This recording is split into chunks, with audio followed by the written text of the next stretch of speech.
ఈరోజు మనం మీనాక్షి పంచరత్నంలోని 2వ శ్లోకం గురించి తెలుసుకుందాం.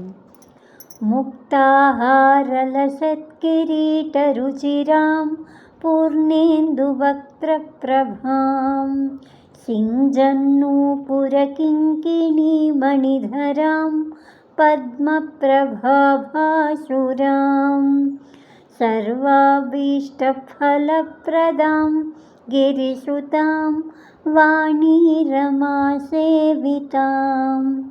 మీనాక్షీం ప్రణతోస్మి సంతతమహం కారుణ్యవారాం నిధిం. ముక్తాహారలసత్కిరీటరుచిరాం. ముక్త అంటే ముత్యములు, హారములంటే మెళ్ళో వేసుకునేవి, లసత్ అంటే ప్రకాశించడం, కిరీట అంటే తలపై ధరించేది.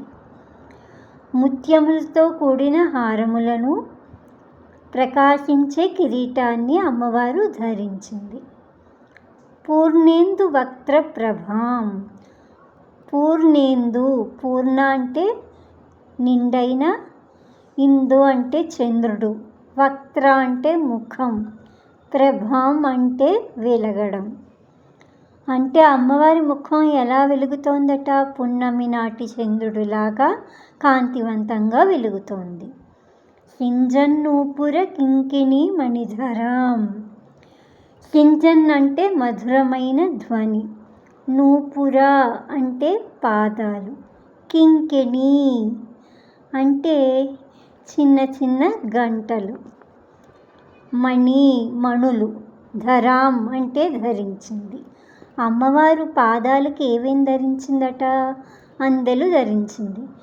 వాటికి చిన్న చిన్న గంటలు ఉన్నాయట. ఆ గంటల నుండి మధురమైన ధ్వని వస్తుందట. అవి మణులతో కూడుకున్నవట. పద్మప్రభాభాసురాం. అమ్మవారి ముఖం పద్మ అంటే పద్మములాగా,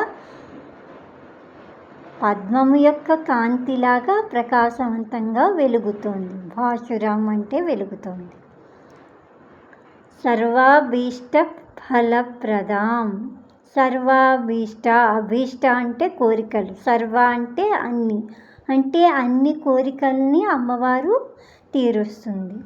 గిరిసుతాం అంటే గిరి అంటే కొండ, సుతాం అంటే కూతురు, అంటే గిరి యొక్క కూతురు. వాణి రమా సేవితాం. వాణి అంటే సరస్వతి, రమ అంటే లక్ష్మీదేవి. వీళ్ళిద్దరి చేత సేవించబడేదట. అంటే అమ్మవారు సరస్వతీదేవి చేత, లక్ష్మీదేవి చేత సేవించబడుతుంది. మీనాక్షి, ఆవిడెవరు? మీనాక్షి. ఆవిడ కరుణకి నిధి లాంటిది, అంటే కరుణా సముద్రురాలు. అలాంటి మీనాక్షి దేవికి అహం నేను సంతతం సంతోషంగా, ప్రణతోస్మి అంటే నమస్కరించుతున్నాను. అంటే దీని యొక్క అర్థం, అమ్మవారు ముత్యాల హారాలతో ప్రకాశించే కిరీటంతో వెలిగిపోతోంది. అలాగే పున్నమి చంద్రుని వంటి ముఖ వర్చస్సుతో అలరారుతోంది. అలాగే పాదములకు అందెలు, వాటికి చిన్న చిన్న గంటలు, వాటి ద్వారా వచ్చే మధురమైన ధ్వనితో అలరారుతోంది.